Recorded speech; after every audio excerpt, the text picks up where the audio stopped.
soit ton nom, béni soit le nom du Seigneur, béni soit ton glorieux nom, béni soit le nom du Seigneur, béni soit ton nom,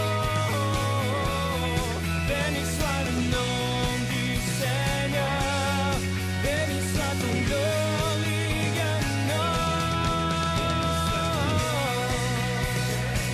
béni soit le nom du Seigneur, béni soit ton glorieux nom, ton glorieux nom.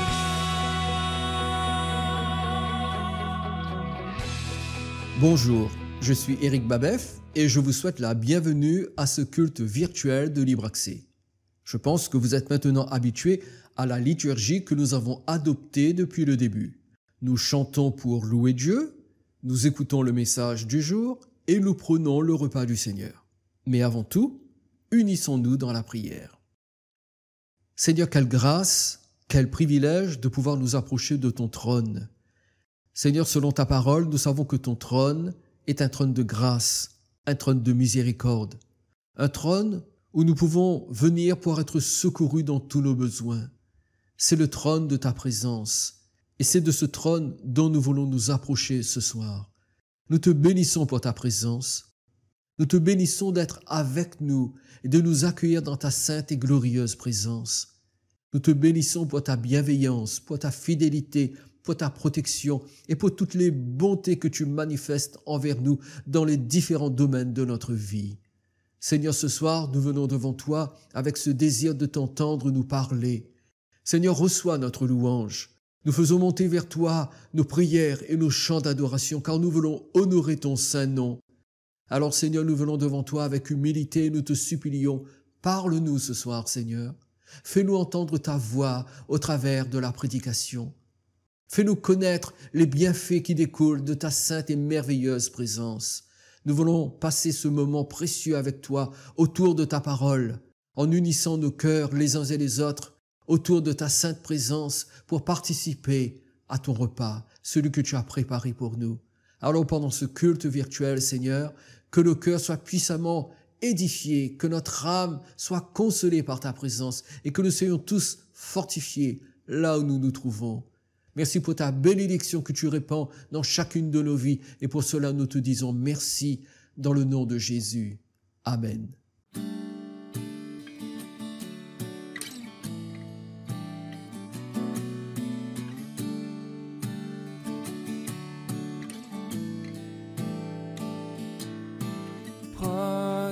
Prosterné à tes pieds, je viens, Jésus, devant toi,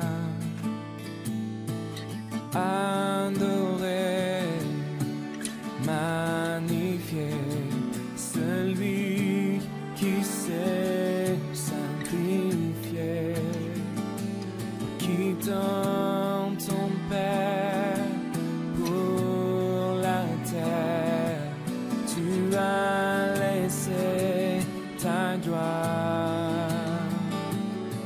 Et au calvaire, tu t'es offert, tu es le roi de gloire. Pour qui tu es, je lève ton saint nom. Pour qui tu es, je veux te donner la gloire. Pour qui tu es, je viens devant ton trône, prosterné pour t'adorer.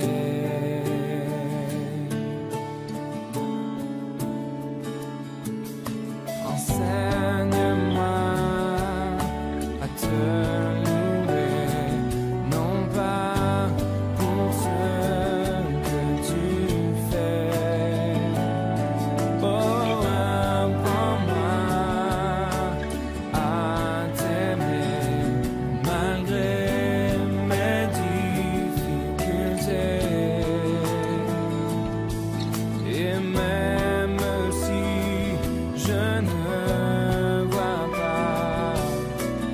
m'imposer sur moi.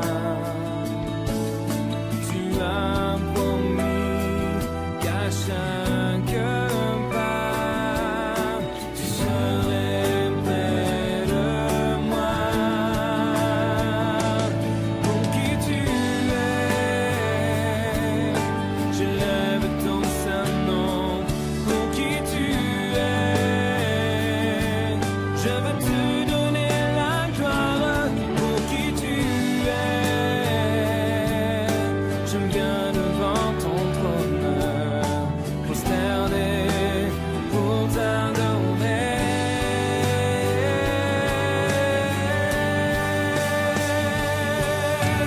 Toute ma vie, je te louerai, Seigneur, pour qui tu es. Toute ma vie, je te louerai, Seigneur, pour qui tu es. Toute ma vie, je te louerai, Seigneur, pour qui tu es.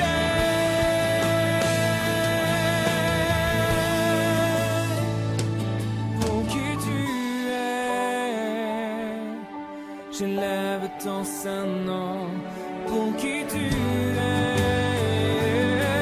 je veux te donner la gloire. Pour qui tu es, je viens devant ton trône, prosterné pour t'adorer.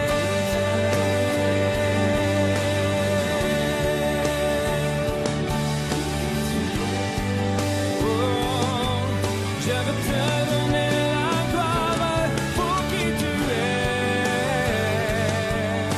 je viens devant ton trône, prosterné pour t'adorer. Oh, oh,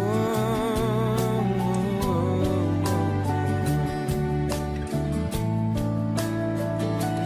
Pour qui tu es,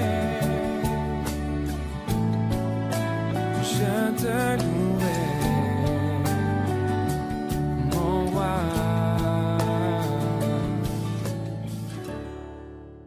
Face à la situation de confinement dans laquelle se trouve la quasi-totalité de la planète, j'aimerais vous sensibiliser au danger de ce que j'appelle le christianisme placebo.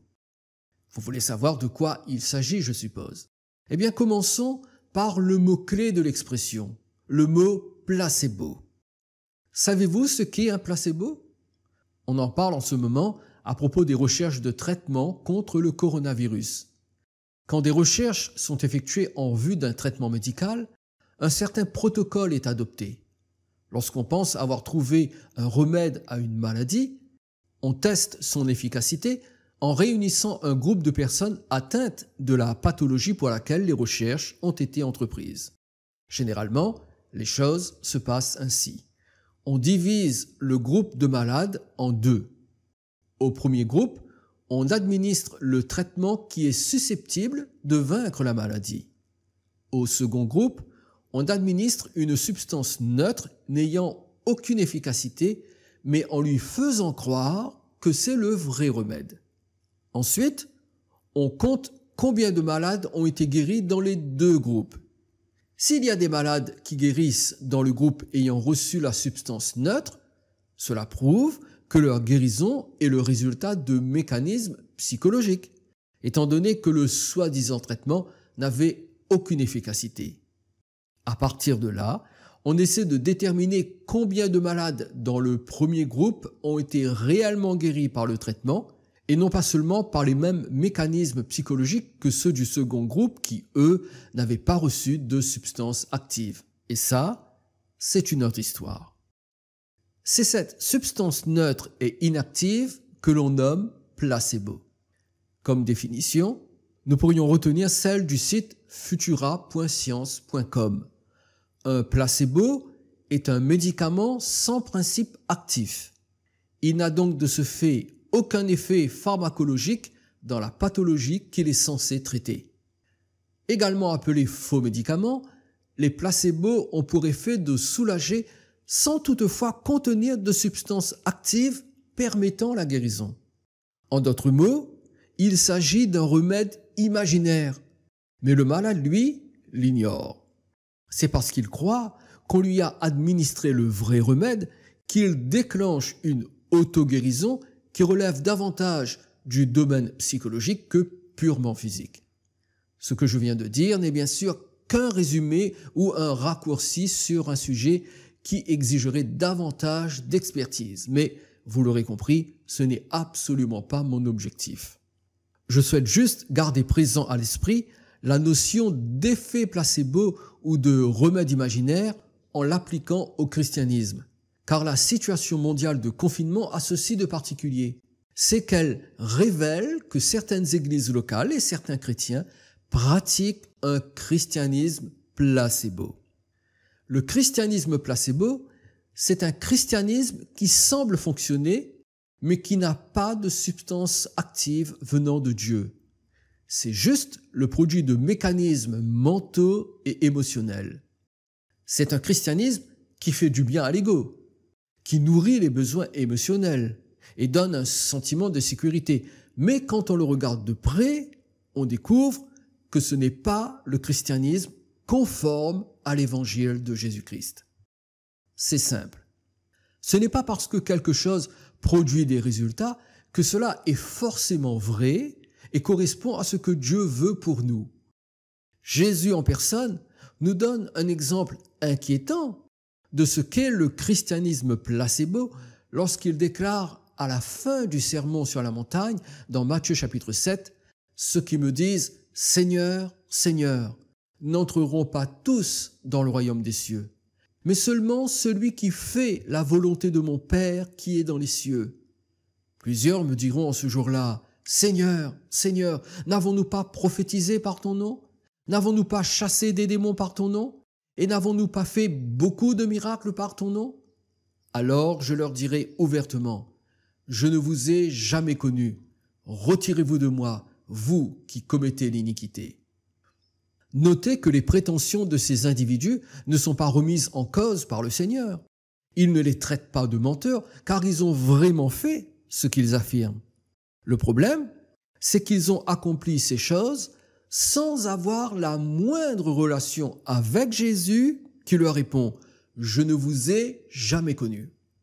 Leur christianisme était d'un point de vue humain efficace et satisfaisant, mais il n'était pas conforme à l'évangile de Jésus-Christ. C'est-à-dire qu'il n'accomplissait pas la volonté du Père qui est dans les cieux. Il n'accomplissait que la volonté de ceux qui le pratiquaient. C'était un christianisme placebo. Les résultats ne provenaient pas de la substance active de Dieu. Je voudrais vous dire deux choses dans cet enseignement. Tout d'abord, vous montrer les deux principales formes que revêt le christianisme placebo et que l'on voit fleurir sur Internet en ce moment. Il y en a bien sûr beaucoup plus que deux, mais je n'en ai relevé que deux pour vous ce soir parce que ce sont les deux formes que je vois le plus sur Internet. Puis, je vous rappellerai en quoi consiste le christianisme conforme à l'évangile de Jésus-Christ. Commençons par les deux formes. Premièrement, le christianisme slogan. Le christianisme slogan. Tout d'abord, rappelons ce qu'est un slogan. C'est une phrase percutante qui a pour objectif de promouvoir un produit, une action ou une idée. Il est habituellement utilisé en publicité, mais aussi en politique. Voici quelques exemples de célèbres slogans publicitaires. Il n'y a que maille qui maille, pour la moutarde de la même marque. What else? Pour le café Nespresso. Quoi d'autre? McCain, c'est ceux qui en parlent le moins, qui en mangent le plus pour les frites du même nom. Dans la sphère politique, nous retiendrons les slogans suivants. En 1981, François Mitterrand avait pour slogan « La force tranquille », un slogan que l'on continue toujours d'utiliser dans différents domaines. En 2012, toujours François, mais Hollande cette fois, utilisait comme slogan « Le changement, c'est maintenant ». Et celui-là aussi est resté. Mais peut-être que le plus célèbre des slogans, c'est le prochain. En 2008, Barack Obama a lancé son fameux « Yes, we can », qui signifie simplement « Oui, nous le pouvons ». Sachez que certains l'ont transformé en « Yes, weekend ». C'est sûr qu'en ce moment, le week-end, c'est quasiment tous les jours pour encore un mois au moins. Je pense que ces exemples vous donnent une idée de ce que désigne le christianisme slogan. C'est le christianisme qui utilise des formules censées exorciser les problèmes et la souffrance et produire une vie de victoire absolue et constante. D'ailleurs, depuis quelques décennies maintenant, beaucoup d'églises rédigent leur énoncé de mission, c'est-à-dire une description de leur raison d'être, eh bien elles le font sous forme de slogans. Voici quelques exemples de slogans d'églises que j'ai glanés ici et là. Un espace pour renaître. Servir ceux qui souffrent pour servir celui qui a souffert. Aimer Dieu, aimer les gens. Un lieu où les miracles arrivent. Gagner la tête pour atteindre le corps, etc., etc. Ces slogans ont pour but de communiquer la vision de l'église locale et de mobiliser les membres autour de cette vision. Cela peut venir d'une bonne intention. Mais attention aux dérives, surtout lorsqu'on croit que ces slogans expriment certainement la volonté de Dieu. Voyez-vous, le problème avec les slogans, c'est que cela réduit l'Église à une entreprise qui fonctionne grâce à l'ingéniosité humaine. Mais je crois que le plus grave avec les slogans, c'est de finir par croire que Dieu est tenu de les honorer. C'est un peu comme si notre formule exerçait une pression sur Dieu et lui forçait la main pour que ce que nous avons déclaré devienne une réalité. C'est dans les églises qui adoptent, sans le savoir bien sûr, le christianisme placebo, eh bien c'est dans ces églises que l'on retrouve les grandes déclarations de foi.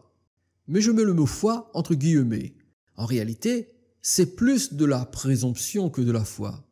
C'est davantage une opinion que l'on s'est forgée qu'une humble confiance qui résulte d'une communion intime avec Dieu.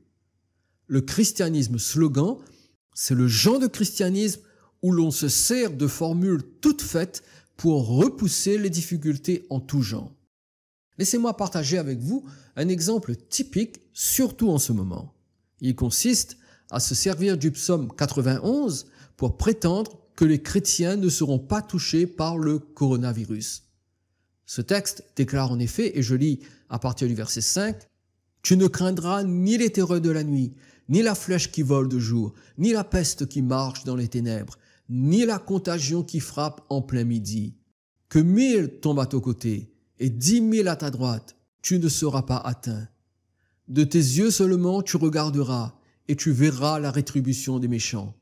Car tu es mon refuge, ô Éternel, tu fais du Très-Haut ta retraite. Aucun malheur ne t'arrivera, aucun fléau n'approchera de ta tente, car il ordonnera à ses anges de te garder dans toutes tes voies. Ils te porteront sur les mains, de peur que ton pied ne heurte contre une pierre. » Je peux comprendre qu'il soit tentant de s'appuyer sur ces versets pour déclarer la protection du Seigneur. Et comprenez-moi, il est légitime de demander à Dieu sa protection. Nous devons le faire chaque jour avec humilité.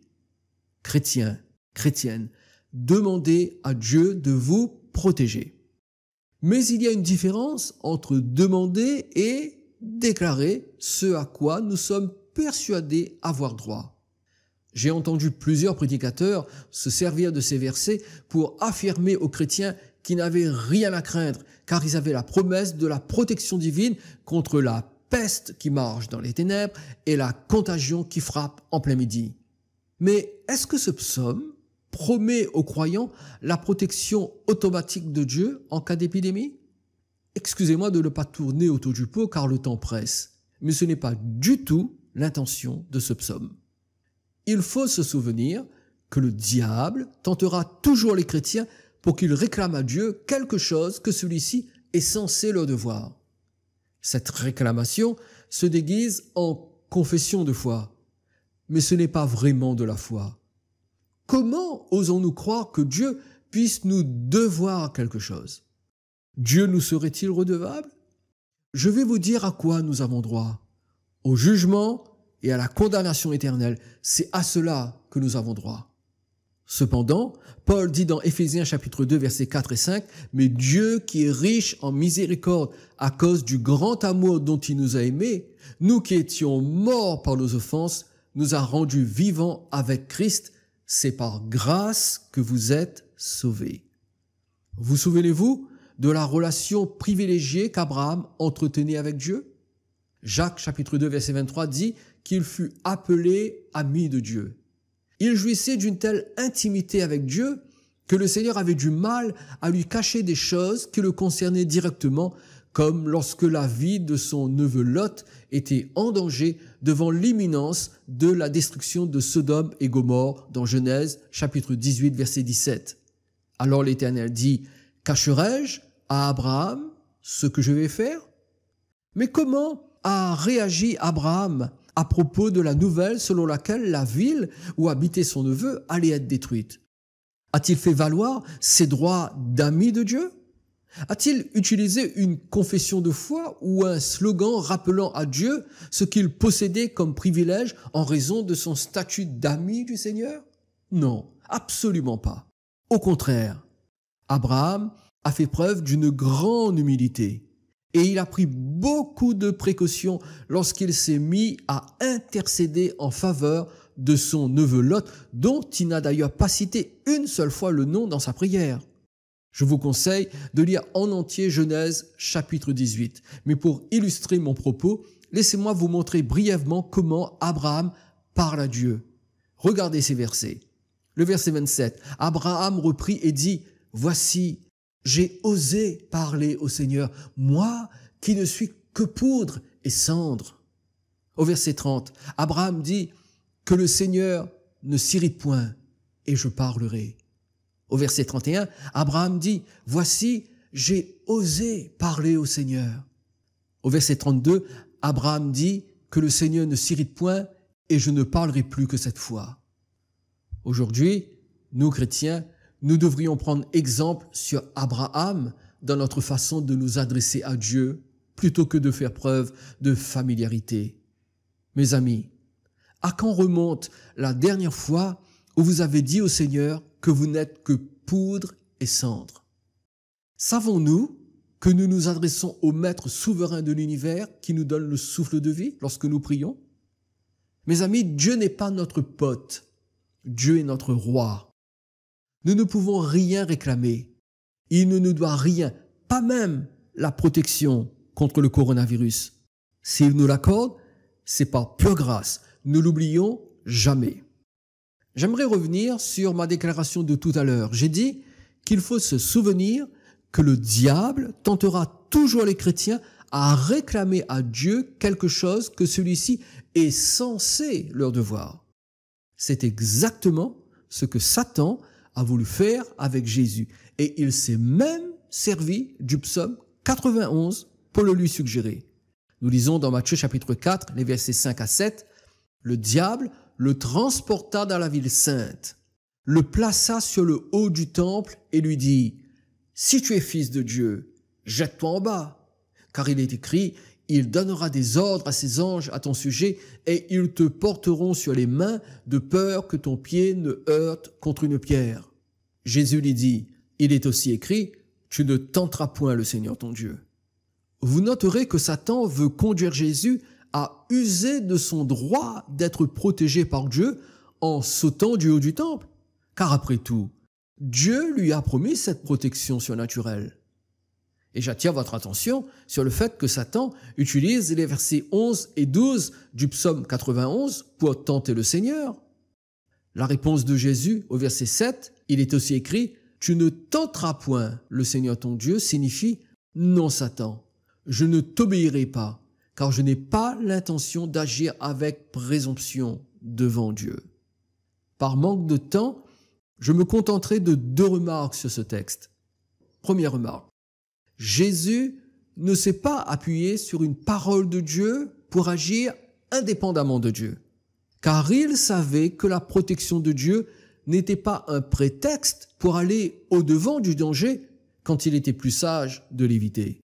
C'est pourquoi un croyant qui ne prend aucune protection face à l'épidémie en cours ne peut pas prétendre à la protection de Dieu, car ce n'est pas de la foi, c'est de la présomption, c'est de l'orgueil, et Dieu résiste aux orgueilleux, nous dit Jacques chapitre 4 verset 6. Deuxième remarque, et je vous prie de noter attentivement ce que je vais dire, car si vous le comprenez, vous n'utiliserez jamais plus le psaume 91 selon votre bon vouloir. Écoutez bien ceci. Si Satan a tenté Jésus en se servant du psaume 91, parce qu'il l'a vraiment cité, nous l'avons lu tout à l'heure, eh bien c'est parce qu'il savait que ce psaume concerne principalement le Fils incarné de Dieu, Jésus-Christ de Nazareth. Voyez-vous, Satan ne s'est jamais servi du même psaume pour tenter Pierre ou Jean ou Paul, car il savait que les apôtres étaient au courant que ce psaume ne les concernait pas directement, mais qu'il concernait Jésus pendant son incarnation. Voyez-vous, et je vais terminer avec ce sujet, le psaume 91 concerne Jésus au même titre que le psaume 2 ou le psaume 22 concerne Jésus, car ce sont tous les deux des psaumes messianiques, c'est-à-dire des prophéties qui annoncent qui était Jésus et ce que Jésus allait accomplir. Par exemple, quand le psaume 2 des versets 7 à 9 déclare « Je publierai le décret. L'Éternel m'a dit, tu es mon fils, je t'ai engendré aujourd'hui. Demande-moi, et je te donnerai les nations pour héritage, les extrémités de la terre pour possession. Tu les briseras avec une verge de fer, tu les briseras comme le vase d'un potier. » Dans ces versets que je viens de lire, il est question de Jésus qui ressuscite et à qui Dieu donne autorité sur toute la terre. Et bien de la même façon, dans le psaume 91, il est question de Jésus et des diverses promesses qui lui sont adressées personnellement. Pour information, sachez que ce psaume rapporte un dialogue entre les trois personnes de la Trinité, car c'est respectivement chacune d'elles qui parle. Laissez-moi vous le montrer. Premièrement, c'est le Saint-Esprit qui parle dans les versets 1, les versets 3 à 8, la deuxième partie du verset 9 jusqu'au verset 13. Deuxièmement, c'est le Fils qui parle dans les versets 2 et la première partie du verset 9. Et enfin, troisièmement, c'est le Père qui parle dans les versets 14 à 16. Même si le psaume 91 ne fait pas partie des psaumes messianiques, tout est dit par rapport au Fils de Dieu. Donc, nous n'avons pas le droit de le récupérer pour notre bénéfice et en faire un slogan. Bien sûr, Dieu peut nous accorder sa protection surnaturelle au sein de tous les dangers possibles et imaginables. Il suffit de penser à Daniel dans la fosse aux lions, Daniel chapitre 6, ou à ses trois compagnons dans la fournaise ardente, Daniel chapitre 3. Ils ont tous bénéficié d'une protection divine incontestable. Mon intention n'est certainement pas de dévaloriser la nécessité de la protection de Dieu. Surtout que Jésus nous commande de le demander dans nos prières. C'est ce qui ressort de Matthieu chapitre 6 verset 13. Je n'ai qu'un objectif dans cet enseignement.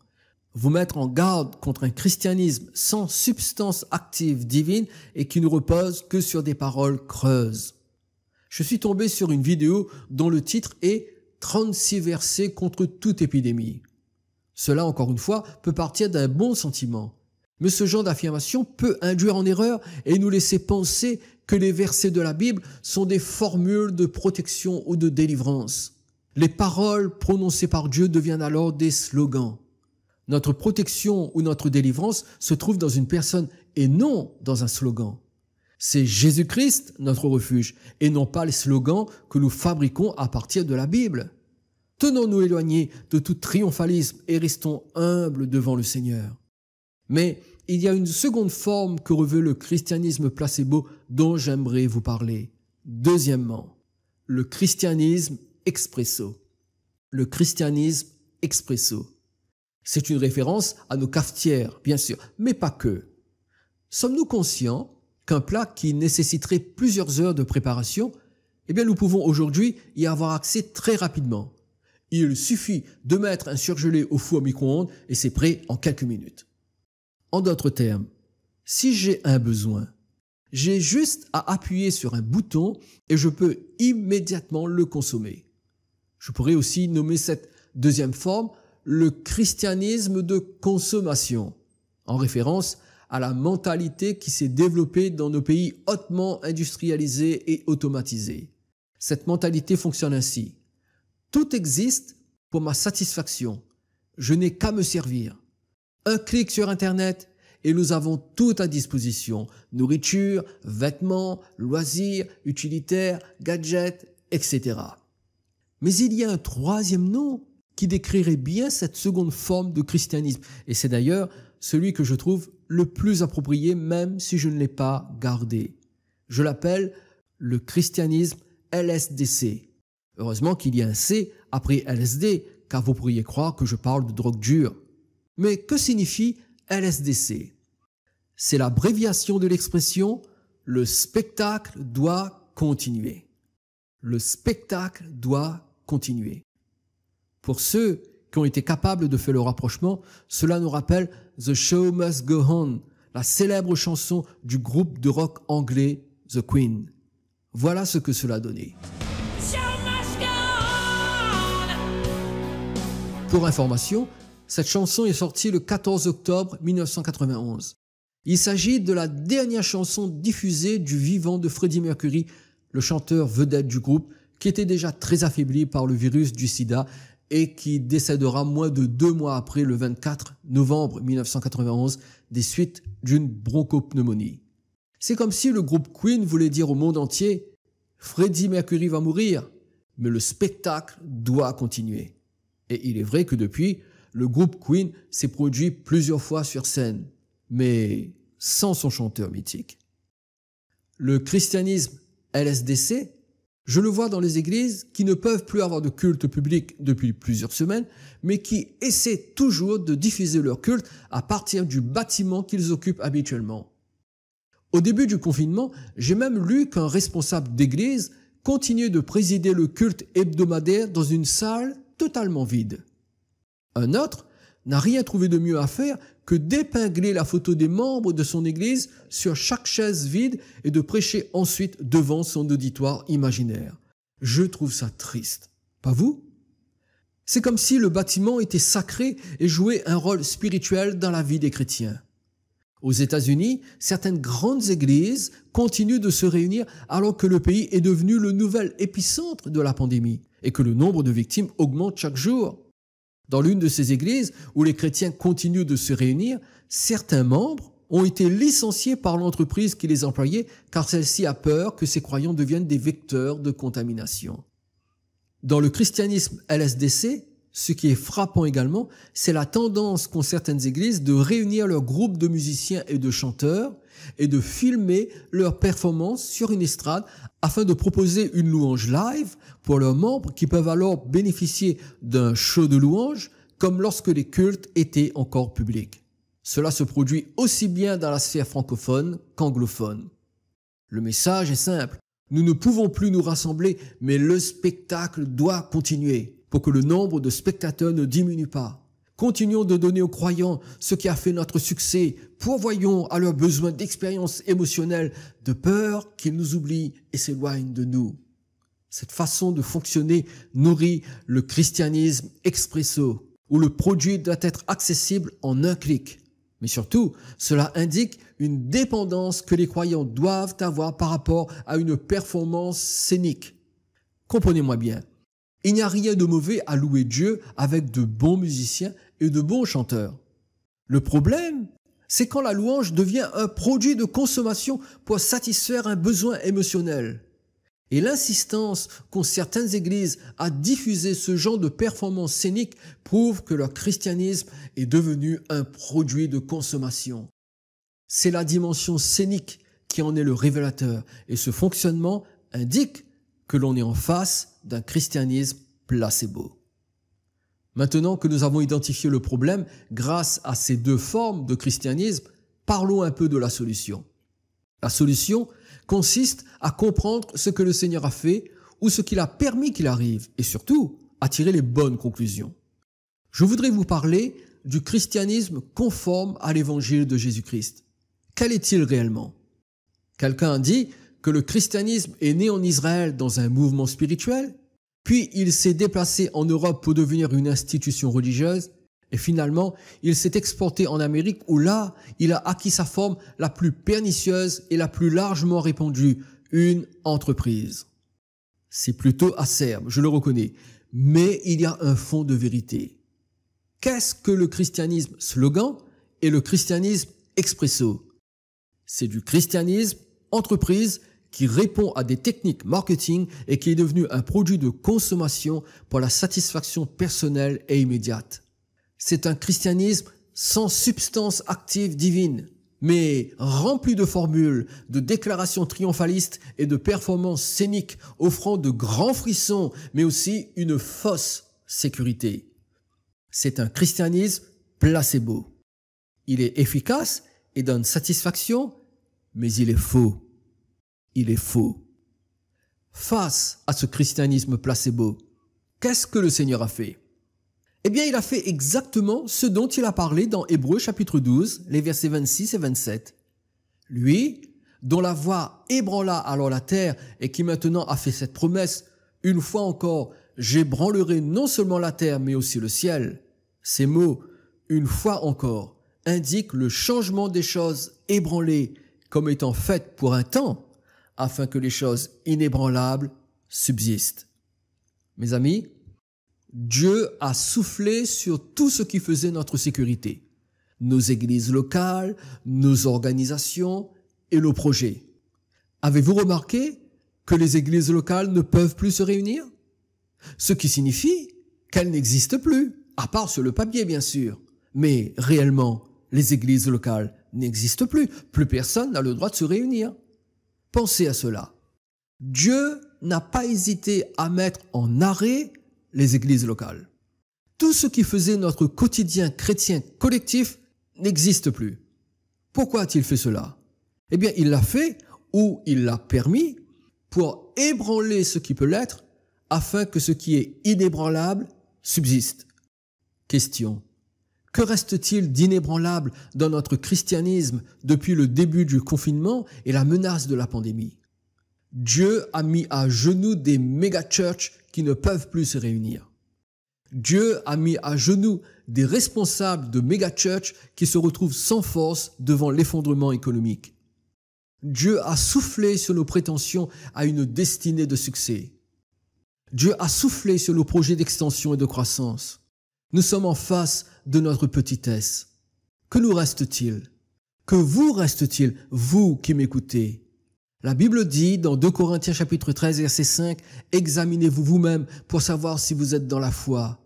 Éprouvez-vous vous-même. Ne reconnaissez-vous pas que Jésus-Christ est en vous, à moins peut-être que vous ne soyez désapprouvé. » Laissez-moi vous faire passer un petit test qui va vous permettre de vous éprouver vous-même et de savoir si oui ou non vous êtes désapprouvé par le Seigneur. Qu'y a-t-il de plus terrible que d'être approuvé par les hommes, mais d'être désapprouvé par Dieu? Voici les 5 principaux symptômes qui indiquent que vous êtes une victime du christianisme placebo. Premier symptôme. Vous êtes animé d'un sentiment d'invulnérabilité. Vous vous croyez invincible parce que vous êtes persuadé que vous êtes destiné au succès et à la réussite et que Dieu est forcément de votre côté. Deuxième symptôme. Vous attendez impatiemment la louange en live de votre église locale afin de pouvoir vous exprimer devant Dieu et vivre 30 minutes d'intense adoration, car sans cela, il vous manque quelque chose. Troisième symptôme. Vous cherchez des réponses à vos questions sur le sens de la prophétie biblique en lisant et en écoutant tous les raves, c'est-à-dire les enseignants juifs qui donnent leur analyse de la situation sur Internet. Quatrième symptôme. Vous avez perdu une bonne partie de votre motivation pour les réalités chrétiennes. Vous n'avez pas envie de nourriture spirituelle. Vous cherchez davantage à vous distraire et à combler un vide. Cinquième symptôme. Vous sentez un décrochage spirituel, ce qui est la suite logique du précédent symptôme. Vous réalisez que la déconnexion avec la Bible et la prière devient de plus en plus important et intense dans votre vie. Si l'un de ces symptômes est présent chez vous, alors comprenez ce que le Seigneur attend de vous. Il vous montre l'effet placebo de votre christianisme et vous appelle à repenser votre façon de vivre avec lui. La vraie vie chrétienne, ce ne sont pas les événements publics générateurs de grands frissons. La vraie vie chrétienne, celle qui est conforme à l'Évangile, c'est celle qui est fortement attachée à la personne de Jésus-Christ et qui se nourrit journellement de lui. Le christianisme authentique, c'est cette relation personnelle que l'on entretient avec Jésus par la lecture, l'étude et la méditation de la Bible ainsi que par la prière.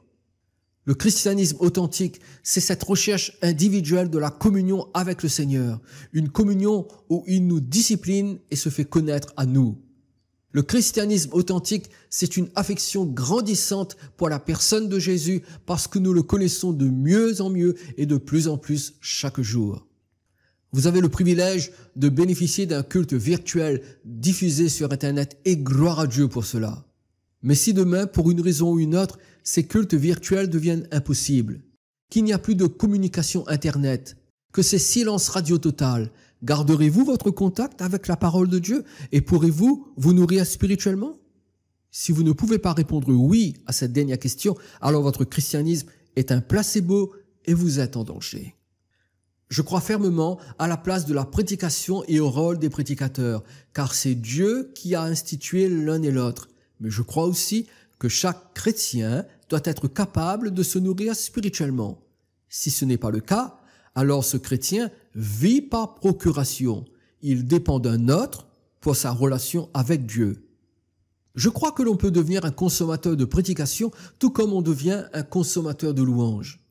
En ces temps de confinement, il est plus facile de cliquer sur notre ordinateur pour écouter un message que d'ouvrir notre Bible pour la lire. Nous pouvons nous mettre à écouter nos prédicateurs favoris comme autrefois nous écoutions nos chanteurs préférés. Mais qu'en est-il de l'impact et de l'autorité de la parole de Dieu dans notre vie quotidienne? Jacques dit dans sa lettre, au chapitre 1 et au verset 22, « Mettez en pratique la parole et ne vous bornez pas à l'écouter en vous trompant vous-même par de faux raisonnements. » En d'autres mots, je dois chercher personnellement à connaître ce que dit la Bible pour l'appliquer à ma vie et non pas seulement satisfaire ma curiosité par une écoute compulsive de prédication. Ce confinement et la mise à l'arrêt des églises locales mettent en lumière la nature de notre christianisme. Quelle est la place qu'occupe la personne de Jésus dans notre temps et dans notre affection? Suscite-t-il de l'intérêt dans notre cœur? Savourons-nous sa présence d'une façon personnelle? Sommes-nous capables de communier avec lui sans le soutien d'un groupe de louanges? Prenons-nous le temps d'ouvrir notre Bible et de lire ce que Dieu dit? Pouvons-nous nous asseoir seuls avec notre Bible pour communier avec notre Seigneur? Savons-nous vivre notre vie avec Dieu de façon simple et sans artifice? Mes amis, revenez à l'essentiel. Laissez Dieu ébranler vos fausses sécurités et repensez votre façon de vivre, votre relation avec le Seigneur. Vous avez quelques semaines devant vous pour acquérir de nouvelles habitudes de piété personnelle. Prenez votre Bible et lisez-la en présence de Dieu. Répandez votre cœur devant lui dans une louange simple. Parlez-lui avec révérence. Apprenez à connaître Jésus-Christ en lisant les 4 évangiles. C'est le moment, je crois, de pratiquer Jacques chapitre 4 du verset 8 au verset 10. Approchez-vous de Dieu et il s'approchera de vous. Nettoyez vos mains, pécheurs, purifiez vos cœurs, hommes irrésolus. Sentez votre misère, soyez dans le deuil et dans les larmes, que votre rire se change en deuil et votre joie en tristesse. Humiliez-vous devant le Seigneur et il vous élèvera. De façon intentionnelle, appliquez-vous à vous approcher de Dieu individuellement. Jacques s'adresse ici à des chrétiens et il leur dit « Nettoyez vos mains, pécheurs, purifiez vos cœurs, hommes irrésolus. » Jacques nous dit de venir devant Dieu avec contrition dans le but d'être purifiés de toutes nos souillures. Il parle d'une démarche d'humiliation volontaire. D'ailleurs, il le dit sans hésiter, « Humiliez-vous devant le Seigneur. » Si votre cœur s'est refroidi, si votre âme s'est endurcie, alors réalisez votre misère spirituelle. Ne dites pas « je suis chrétien », mais demandez-vous « est-ce que j'aime Jésus ? Est-ce que j'aime mon Seigneur ?» Prenez le temps de pleurer devant Dieu afin que votre cœur s'attendrisse de nouveau en sa présence. J'ai été particulièrement touché cette semaine en lisant ce que Jean-Baptiste disait de sa relation avec Jésus dans Marc chapitre 1 verset 7 et je lis à partir de la version Le Semeur. « Je ne suis pas digne de me baisser devant lui pour dénouer la lanière de ses sandales. » Lire ce verset m'a bouleversé et j'ai été comme pétrifié pendant plusieurs secondes. Comment le plus grand des prophètes, celui qui est venu avec la puissance d'Élie, comment pouvait-il dire qu'il n'était pas digne de s'agenouiller pour détacher les souliers de Jésus? Je me suis de nouveau rendu compte de la grandeur, de la majesté, de la sainteté et de la perfection de mon Seigneur. Nous sommes si petits devant lui, si petits, si indignes, et pourtant, nous pouvons nous approcher de lui car il nous invite à le faire. Approchez-vous de Dieu. Faisons face, mes amis, à la teneur de notre christianisme. Dieu est en train de nous montrer si celui-ci est authentique ou artificiel. Il le fait parce qu'il nous aime et qu'il ne veut pas que nous soyons enfermés dans une fausse sécurité. Chrétiens, chrétiennes, réveillez-vous. Sortez de votre christianisme placebo si vous y êtes et entrez dans le christianisme conforme à l'Évangile. Dieu est en train de secouer les chrétiens pour que subsiste la vraie Église, celle qui ne dépend pas des accessoires tels que le bâtiment, le groupe de louanges, l'estrade, l'organisation, les événements, etc. Dieu ébranle tout ce qui peut être ébranlé pour que subsiste l'inébranlable. Et l'inébranlable, c'est la communion affectueuse et personnelle que nous avons avec notre bien-aimé Seigneur Jésus-Christ. Choisissez bien votre camp, car les temps sont courts. Prions ensemble. Seigneur, merci pour ta grâce. Merci pour ta patience. Seigneur, nous sommes confrontés à nos lacunes, à nos faiblesses, à notre petitesse. Seigneur, pardonne-nous lorsque notre christianisme était un christianisme artificiel. Pardonne-nous, Seigneur, lorsque nous avons relégué au deuxième plan notre relation et notre communion personnelle avec toi et où nous nous sommes satisfaits des événements, des grands rassemblements et des grands frissons. Pardonne-nous, Seigneur. Nous voulons revenir à tes pieds. Nous voulons nous tenir devant toi et te connaître individuellement, personnellement, intimement. Je te prie afin que tous ceux qui écoutent ce message ce soir soient touchés dans leur conscience et puissent revenir à toi. Seigneur, fais ton œuvre dans la vie de chacun d'entre nous. Touche nos cœurs, Seigneur. Ramène-nous à tes pieds. Attire-nous vers toi. Attire-nous plus près de toi afin que nous te connaissions. Aide-nous à te connaître, Seigneur. Aide-nous à te rencontrer chaque fois que nous ouvrons la Bible pour la lire.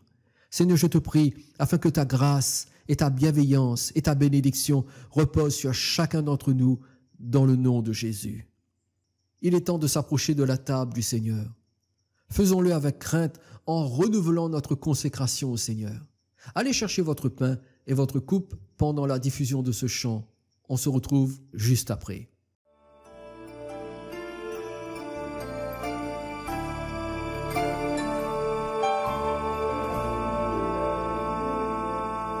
Pardon, Seigneur, pardon, pour notre orgueil, nos résistances. Viens enlever nos suffisances et chasser notre arrogance. Pardon, Seigneur, pardon pour toutes nos pensées impures. Viens changer nos cœurs si durs, nos raisonnements obscurs. Oh, relève-nous, nous sommes tombés si bas. Oh, relève-nous, par ta grâce et ton pardon. pitié de nous, nous nous humilions devant toi. Pardon, Seigneur, pardon, pour tant de paroles mauvaises. Viens adoucir nos malheurs et que nos querelles s'arrêtent. Pardon, Seigneur, pardon, de toujours garder rancune. Viens changer notre amertume, transformer notre attitude.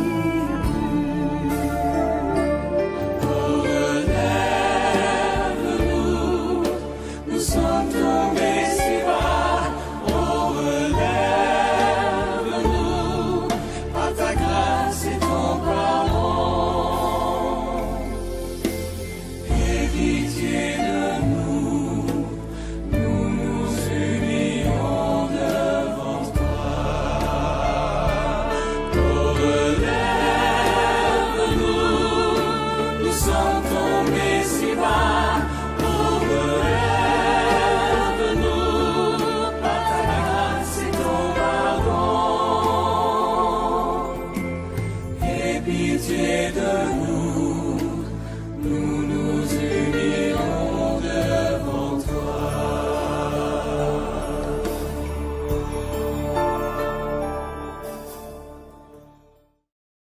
Vous êtes prêts? Tenons notre pain et notre coupe en réalisant qu'ils représentent le corps et le sang de Jésus-Christ. Comme vous pouvez le voir à l'écran, voici le pain et la coupe que ma femme et moi, nous allons partager dans un instant avec vous. Prions tous ensemble avec révérence. Seigneur, merci pour ton sacrifice à la croix du Calvaire. Merci pour le don de ta vie pour chacun d'entre nous. Seigneur, tu n'étais pas obligé de mourir pour nous à la croix. Tu l'as fait par amour, tu l'as fait par compassion et avec miséricorde. Et pour ton sacrifice à la croix, Jésus, nous te disons merci. Tu n'as pas payé un si grand prix pour que notre christianisme soit un christianisme placebo, un christianisme de consommation, un christianisme fait de slogans. Non, Seigneur, tu as payé le prix suprême pour que nous soyons sauvés et que nous entrions dans une communion vivante avec toi. Alors, Seigneur, nous venons à ta table et nous voulons nous nourrir de toi, Seigneur. Recevoir en nous ta chair et ton sang. Aussi par la foi, mes chers amis, en discernant le corps de Jésus au travers de ce pain et le sang de Jésus au travers de cette coupe. Par la foi, mangeons tous le pain et buvons tous la coupe.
Merci à tous d'avoir participé à ce culte virtuel. Samedi prochain, nous nous intéresserons à Matthieu chapitre 24 et 25. Je vous invite à lire ces 2 chapitres pendant cette semaine pour vous en imprégner.